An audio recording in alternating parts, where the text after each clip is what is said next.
before anybody starts complaining or whining about this and that about President Trump, I'm going to make something very clear. It doesn't matter what party he is. It doesn't matter what he said in the past. It doesn't matter how much you love him or hate him.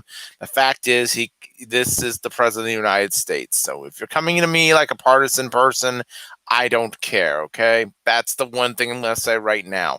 I would have been like this if it were Obama, Bush W, Clinton. It doesn't really matter. The fact is, the president contracted the virus, and that's that.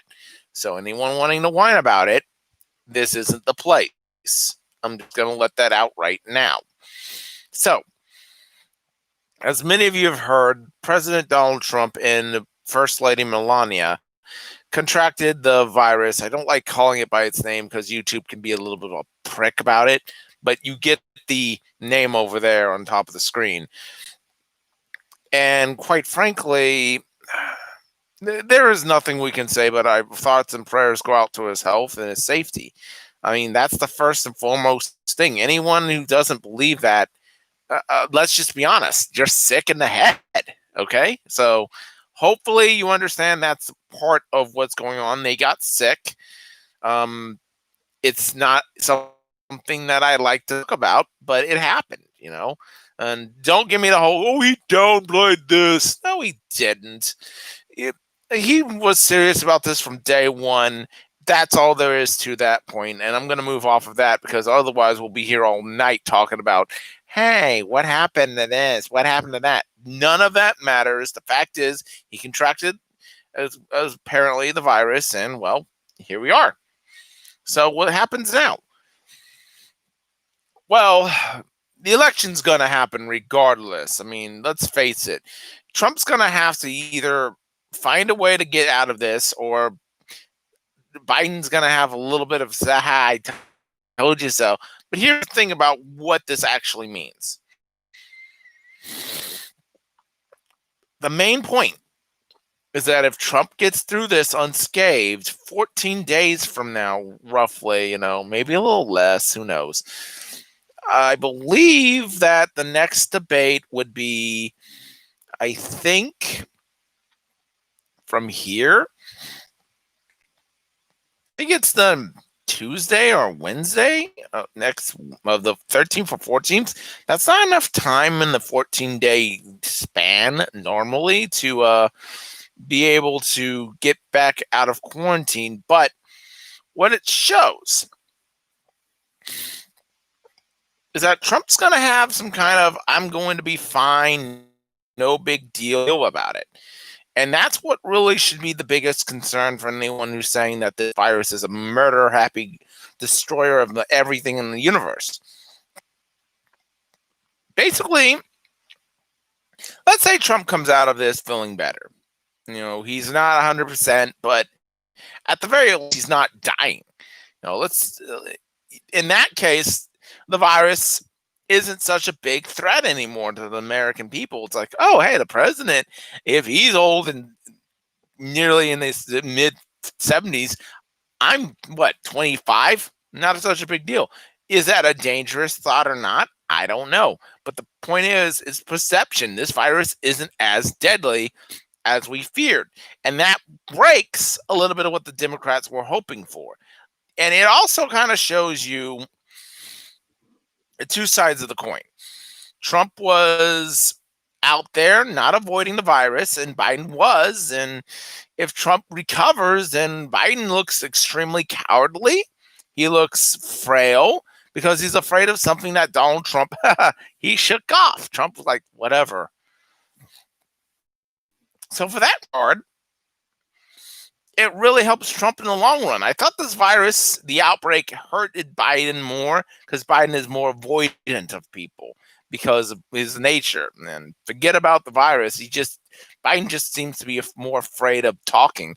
And that will actually come to a point when we get to the day after the election, I might have to bring up. But on the same instance, it also shows how quickly this thing can attack people.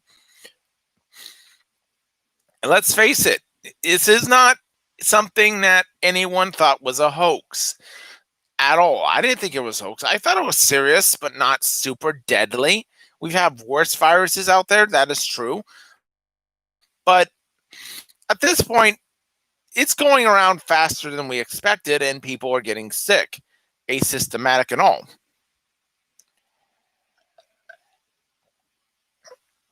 Me, I just have a very dry mouth right now.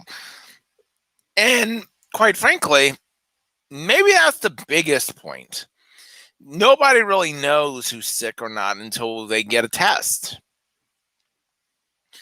And again, I said I'm an essential employee, so it does worry me a lot. What happens if I get it? Or what happens if somebody comes along and they are sick and then all of a sudden I get it, it's not like I'm dying per se. I feel fine right now. In fact, better than I was when I got my tooth pulled in July when I was really sick. But on the same end, you're going to have to look at it in this perspective. If the virus is as deadly as people say, we're about to find out. Either Trump gets through it and he looks stronger than he was just during the debate, or unfortunately he goes on and then you get Joe Biden. And like I said before, that would be a death sentence for a lot of what the Democrats want, because Biden is going to be the opposite problem. He's going to be the death sentence to what the Republicans want. But Pence, as the vice president, I've already said it before. You want rights, especially in the GBLTQ community in that regard, you're not going to get any. Mike Pence was kind of like that safety net vice president. Although Pence has been doing a good job managing what he can. If something were to happen to Trump, Mike Pence is 10 times as worse for the Democrat Party. Old school conservative, tougher around the edges. I mean, a little bit more of a politician, but not a deep stater, in my opinion. So that would really be a problem for the Democrats. Yeah, Pence could be reelected too. And what makes matters worse is now, hey, this would be Trump's big act about the Supreme Court. There wouldn't be wait till the election now. This is Trump's last action as president. If he fortunately succumbs to this illness, they're going to ram through the Supreme Court pick within a day. And there would be no one in America who would say no, unless you're completely insane at that point. So if you're the Democrats, you just hope that you don't get Pence. Biden does something that actually makes sense. He can't go, haha, I told you so. He actually has to feel humble about this. Like, no, that's too bad. Here are my condolences. If he starts going cocky like he did at the debate, he's going to get crushed in the Electoral College. He might only win maybe his home state of Delaware, California, and maybe Washington will vote for him. But the point is, he'll get ruined if he tries to get cocky about it. So it's not an advantage Trump. He's ill. How ill, we don't know. It's not something that I want to see happen, obviously. But, like I said to people, if I were going to get sick and die of infectious disease, I would have already done so. I've already had those moments.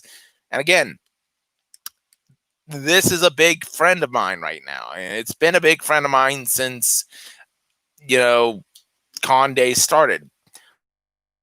But I just don't see how anyone can be cocky and arrogant right now. I've actually looking up at one of my Facebook's group news cycles, and there were so many people like, oh, yes, excellent. Haha, it's not a hoax now. Good. Trump deserves to get ill.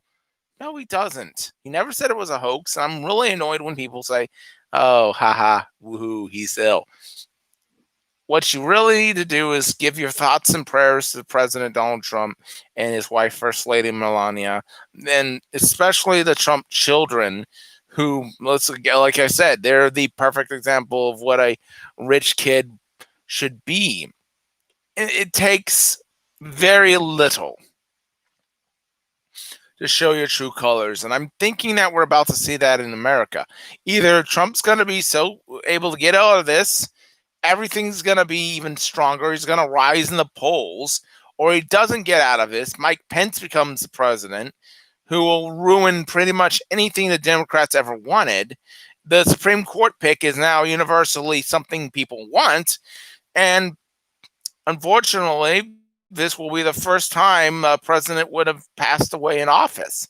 I don't believe it that until I see it. So we know he's tested positive. I just don't think he's going to go away anytime soon. And let me give you a bit of a here's something that if you are religious might help you out or not.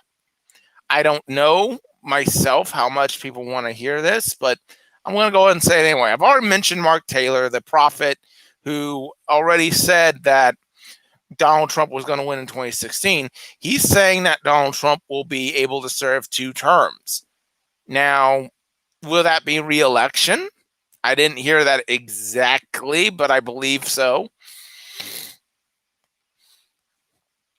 So I believe that Donald Trump will be reelected. I mean, the analytics tell me that, yeah, this race is even worse for the Democrats than it was in 2016. I thought Trump would win, but it wasn't going to be easy. I think, though, at this point, you pray for the president's recovery. But if you're the Democrat Party, I don't know what you do from here. If it's like a lose for them. If Trump gets better, I believe he's the front runner right now, believe it or not, even with all the polls to win the presidency of the United States. If Trump succumbs to illness, you get Mike Pence as a Supreme Court pick as a sentimental end to Trump's campaign. And hopefully Trump feels better. He recovers. I pray he does. I believe he will. But even then, if you're a Democrat, worst news you could get during this election cycle. But some good news when you like, share, and subscribe. Donate to my PayPal at plasmaware2002@gmail.com. This is a different kind of video. I'm an unapologetic election nerd, but even then, I didn't expect this. I am going to do the baseball rant sometime this weekend. I just didn't expect to have to wake up earlier than I was hoping for at 3 a.m. and hear, oh my gosh, the president got a positive test on the virus. So that's coming. It's just all of a sudden I had to scramble back to election mode in just a matter of 12 hours. So there's that to be had. And until then, thoughts and prayers to President Trump. God protect him, keep him safe, and keep our country strong. In Jesus' name I pray, amen. Later.